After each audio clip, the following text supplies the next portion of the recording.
Recently, I just picked up the kids from school, and whenever I'd gone to check on them, I'd asked them, I said, "How was your day?" And my son looked a little discouraged, and so since he was discouraged, I kept probing him, asking him what was going on, and finally he broke down and told me that he was upset because someone had said something mean to him at school, and I kept asking him what it was, and he finally told me that someone had told him he was stupid. And the moment I heard that, I got so angry because I'm like, that's my kid. Someone's messing with my kid. So the mama bear in me was raising up, and I was ready to bring some justice to the situation. And as I was asking him who had said those things, he finally told me, and all I could say was, "Son, that person does not know who you are. They have not known you from birth. They don't know what you're capable of." And as I'm telling him these things, he began to get encouraged, knowing that what that person said was just silly because that person doesn't know him. And I was thinking about that the other day. I was reading through Genesis chapter 3 where Adam and Eve are hiding from God because they'd sinned, and the Lord comes to look for them, to spend some time with them. And the Lord asked, "Where are you?" And they said, "We're hiding because we're naked." And God says, "Who told you you were naked?"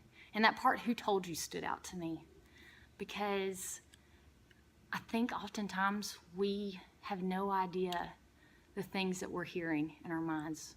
We don't even stop and take for a second to consider what is actually coming through our minds. What identities are we hearing? What words are running through our minds telling us who we are? Sometimes we're hearing words like, "You're a bad parent." Or we hear those words like, "You're a failure," or that you're unworthy, or that you're shameful. And sometimes we might do some things that we think, well, that's justifiable. But God's word never says that. And I think every one of us has God sitting right there saying, "Who told you that?" I've known you since the moment you were ever a thought. And God's saying, "I know who you are. I know what you're capable of. I know your true identity." But so many times we let the enemy tell us who we are, and it's just a lie. And God's saying, "Who told you?"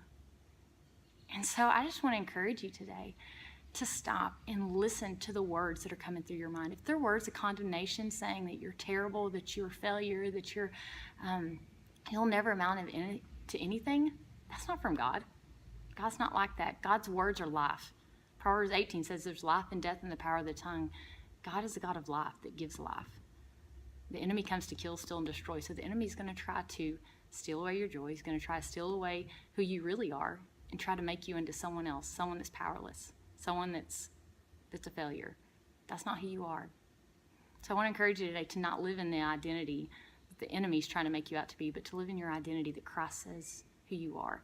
And to ask yourself, who told me this? Who told me that I was a failure? Who told me that I was shameful? Who told me I was unworthy? And I guarantee you're going to go back and know it's not God.